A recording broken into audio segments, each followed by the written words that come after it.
If you are a Latino high school student or you have one at home, you've probably heard of the USHLI Leadership Conference. It keeps growing every year, and to think that it all started after a young teacher was arrested. Are you going to be doing these luncheons? A reunion for a man and an organization that through decades paved the way for millions of Latinos. Before I tell you about the group, you have to meet the man who first saw the need and decided to start the United States Hispanic Leadership Institute. Dr. Juan Andrade is a community activist who was once a teacher arrested in Texas for speaking Spanish in his own classroom. It was against the law back then, back in 1970, but that arrest and his part in civil rights demonstrations forced him to see the need for an organization to empower Latinos to vote. So he founded USHLI 35 years ago. My vision got us kind of like this far.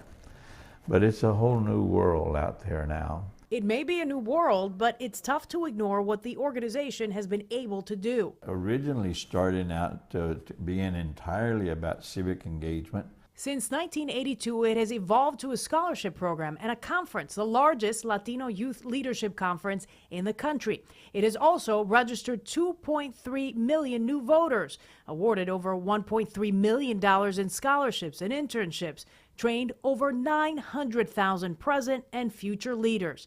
In fact, you may know some of them.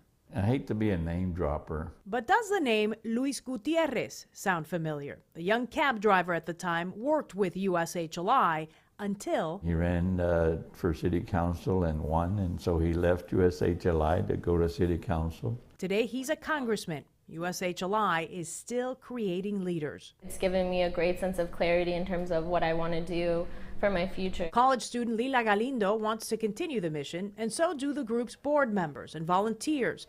Some have been around for decades. We still have a long way to go. I know we often talk about this demographic shift and the Latino population growing, but we still see the many challenges around voter registration, voter turnout. Latinos are here to stay in this country.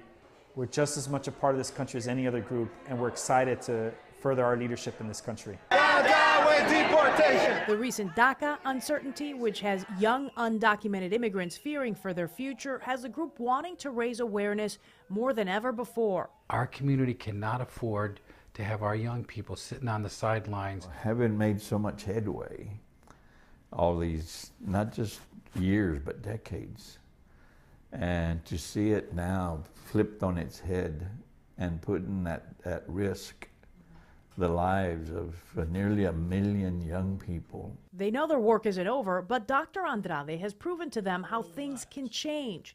It took decades, but the young teacher who was arrested for speaking Spanish has seen it happen. Now in Texas, if you're able to teach in both English and Spanish, what got me arrested, now you get paid a bonus. That gives him even more to smile about, while his focus remains on promoting civic engagement and highlighting the potential of Latino youth. The people know that we're sitting on a gold mine of talent and hope and inspiration and spirit, that can rejuvenate a whole new generation. That Latino Youth Conference has had some notable speakers like former President Bill Clinton and Barack Obama.